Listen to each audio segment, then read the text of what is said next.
네, 이제 2교시가 시작이 됩니다. 2교시 때 여러분들 온라인으로 아무래도 강의를 듣다 보니까 아직 미숙한 점도 많이 있고, 우리도 처음 해보는 학습이라 좀 서로 또 학습이라는 게 교수와 학생들 간에 서로 의사소통이 원활하게 이루어져야 되는데 온라인 교육은 그냥 일방적으로 강의만 하다 보니까 서로 반응을 몰라요. 반향을. 그걸 알 수 있는 게 1, 2주차에 얘기했던 그 질의응답이 있었고 아까 전 시간에 얘기했던 3주차에는 과제물 레포터 작성하라는 얘기를 말씀을 드렸습니다. 이런 것으로 이제 부족한 부분을 좀 채워가면서 학습을 이어지도록 하고요. 가장 중요한 거는 여러분들 제한된 시간이 짧잖아요. 온라인 교육이. 여기만 머무르지 말고 교재나 인터넷이나 기타 모든 수단과 방법을 동원해서 학습을 하세요. 학습을 하셔야 돼. 학습을 열공하실 수 있게 되기를 바라고 2교시 수업 진행해 보도록 하겠습니다.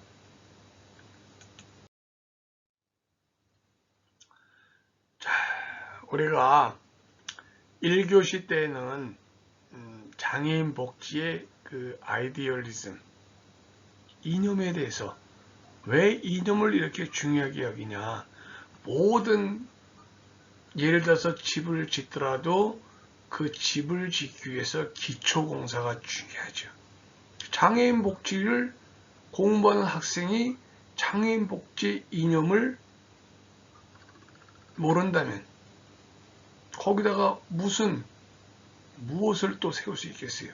그래서 이 이념의 중요성은, 이념에 대한 학습의 중요성은 아무리 강조해도 지나침이 없다는 얘기죠.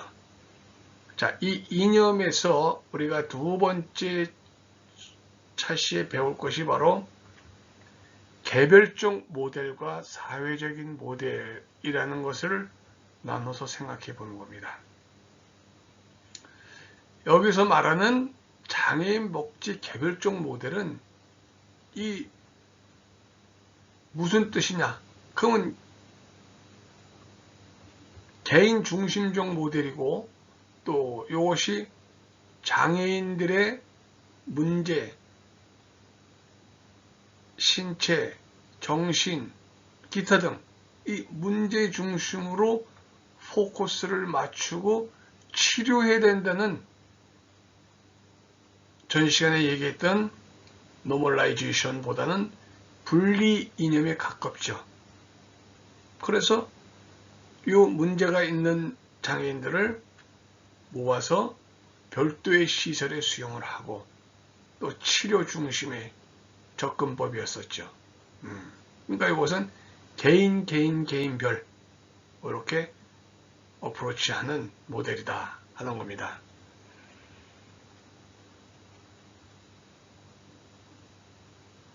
장애라는 것이요, 개인이 가진 그 의학적 또는 기능적 문제가 되며 또 이러한 장애로 인해서 기능 제약을 받고 또는 심리적인 상실로 문제가 발생한다고 보는 모델, 그 개별적 모델이에요. 그래서 어떻게 해야 돼? 그 사람들끼리 모아놔서 문제를 치료해 줘야 돼. 이런 접근법이 개별적 모델의 접근법이었어요. 그래서 이러한 개별적 모델, 인디비주얼 모델이죠. 개별적 모델의 목표 뭐예요? 의료 전문가에 의한 개별적인 치료입니다. 치료면 다 되는, 신체장애 치료해, 정신지체 치료해, 심리적 치유해, 이렇게 개별적인 개인의 문제로 개별적이고 개인의 문제로서 봐왔기 때문에 그런 접근 방법을 쓰는 것이 바로 개별적 모델. 정리합니다, 여러분. 개별적 모델 무슨 말인가 아시고 또 이 개별적 모델에 대한 비장애인이 장애인에 대한 접근 방법은 무엇인가 생각해 보시기 바랍니다.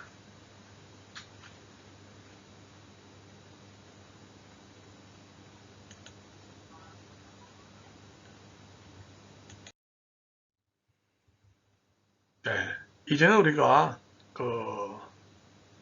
개별적 모델에서 사회적 모델로 한번 생각해 보고 하는 시간이에요. 사회적 모델은 사회 행동 모델이에요. 그리고 환경 중심의 모델이에요. 문제의 포커스를 개인에다가 국한시키는 것이 아니고 개인이 속해 있는 사회 환경까지 아우르는, 살펴보는 그런 모델이 사회적 모델입니다. 장애인이 살고 있는 사회 환경의 문제를 중요하게 인식하는 시각이에요. 우리가 장애인이 살고 있는 사회 환경이 어떤 사회 환경이냐? 장애인이 집 밖에 나갈 때, 거리에, 도로에, 과연 이게 사회 환경이 장애인으로서 살아갈 수 있게끔 돼 있는가 하는 문제를 중요하게 여기는 시각이죠. 그래서 장애라는 것이 개인에게 귀속된 것이 아니고 사회 환경에 의해서 만들어진 조건들의 하나 집합치다. 이렇게 보는 것이 사회적인 모델입니다. 그 사회적인 모델의 해결책은 뭐예요? 사회 행동 환경을 개조시키는데 해결책을 두고 있습니다. 개별적 모델하고 틀리죠. 개별적 모델은 뭐예요? 치료하는 거예요. 치료. 개인적 접근으로. 이거는 사회 분위기, 환경, 조건 이런 것에 대한 관심을 갖고 접근하는 것이죠.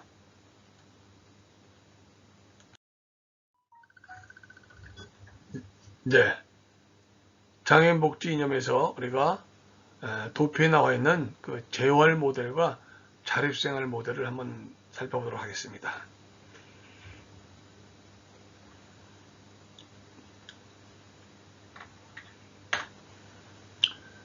재활 모델은 문제의 그 정의를 어떻게 볼 수 있냐면 여기 도표에 나와 있죠. 뭐라고 나왔어요? 신체적인 손상. 그렇게 되면 어떻게 돼요? 신체적으로 손상하게 되니까 작업 기술이 충분해요? 부족해요? 부족하잖아요. 예전에 뭐 조립 활동을 해야 되는데 손가락 장애가 있어. 힘들잖아 이거. 전체 손목을 이용해서 돌려야 되는데 이것이 절단된 장애야. 부족하잖아요. 바로 그렇게 부족해요. 그리고 문제의 위치는 어디 있어요? 어디를 봐요? 포커스를. 재활은 어디를 본다 그랬어요? 개인 자신을 보잖아요. 개인 자신. 개인을 본다 그랬어요. 그래서 그 문제 해결하기 위해서 뭐 해요? 뭐가 필요해요? 여기 나와 있잖아요. 전문가 집단이 필요하다. 어떤 그 전문가 집단이 나와 있죠. 여기 있죠. 의사부터 해가지고 상담원 등 전문가가 필요하고 그리고 장애 원인의 사회적인 역할은 어떻게 될까요? 그거는 여기 나와 있듯이 환자와 클라이언트는 환자 및 클라이언트 환자 그리고 환자가 될 수도 있고 클라이언트가 될 수도 있는 거예요. 그런 거고 또 이럴 때 통제 조정자는 누가 됩니까? 아까 얘기했듯이 문제 해결을 할 수 있는 전문가 집단이 코디네이터가 될 수 있어요. 전문가 집단이 되는 거예요. 전문가 집단이. 그래서 바로 여기에 접근 방법의 특징은 쭉 나열되어 있죠. 개인적 비극 이론의 기초에서부터 쭉 나온 거예요. 또 내려가서 기타 특징은 어떻게 해요? 개인의 적응 문제 쭉 있고 추구하는 결과 목표가 뭐예요? 재활 모델 추구하는 목표가 뭐예요?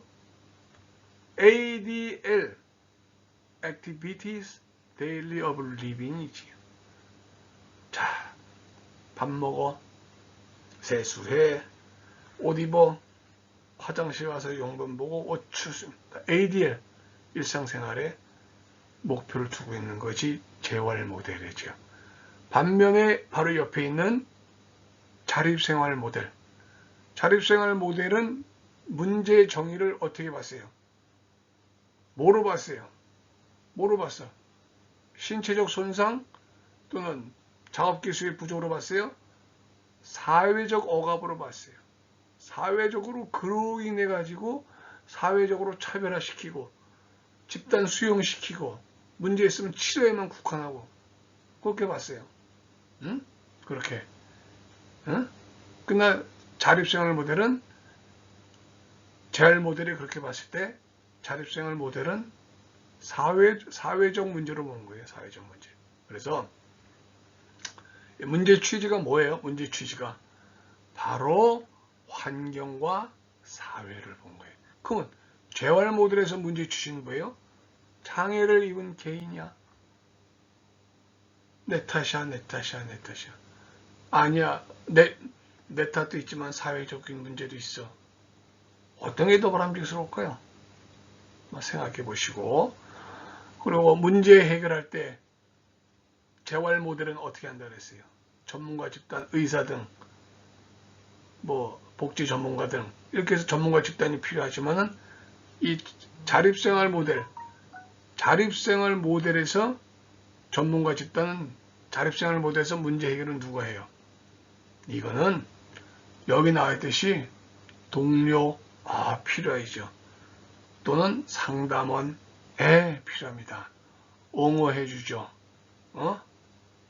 기타 라포를 형성시켜 줄 수 있는 그런 부류의 사람들이 필요한 것이 자립생활 모델이에요.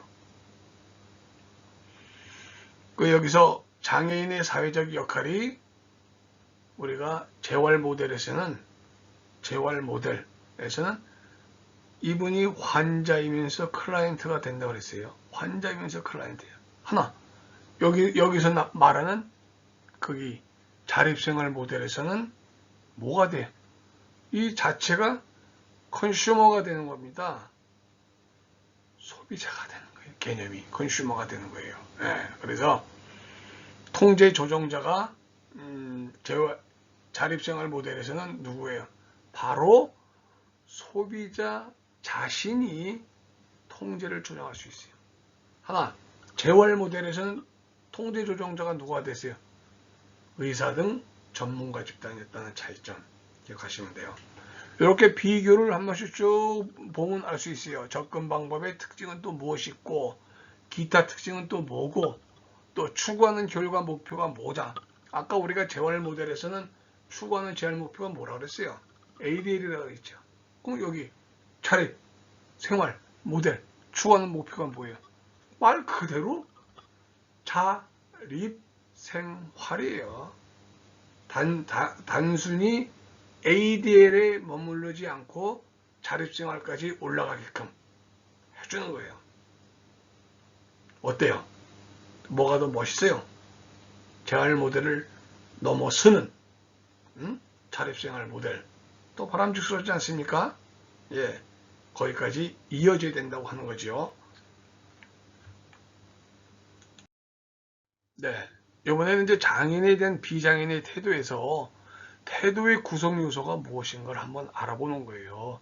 우리가 여기서 봐야 하는 요소는 무엇이냐면은 첫 번째가 인지적 요소입니다. 두 번째가 감정적 요소, 세 번째가 행동적 요소, 이렇게 세 가지로 나눠져 있어요. 인지적 요소, cognitive component는 태도, 대상물에 대해서 개인들의 관념적인 지각에 관련된 것이다. 인식, 그만큼 이미 깔려 있는 거예요. 내재 상태에서. 그리고 두 번째, 감정적 요소인 affective component는 태도, 대상물에 대한 개인들의 좋고 나쁜 것, 느낀 감정이나 느낌이나 감정에 대해서 관한 것이에요. 이것이. 그런 것에 대한 태도의 측면을 얘기해 주는 거고, 행동적인 요소는 태도 대상물에 대한 개인들의 전반적인 행동적 경향이 나타나주는 것이죠. 그래서 장애인에 대한 비장애인의 태도가 내재에서 외형까지 나타날 때는 바로 인지적 요소와 감정적 요소와 행동적 요소가 복합적으로 어우러져 나타나는 것이다 하는 것을 태도 구성 요소로 봤던 것입니다.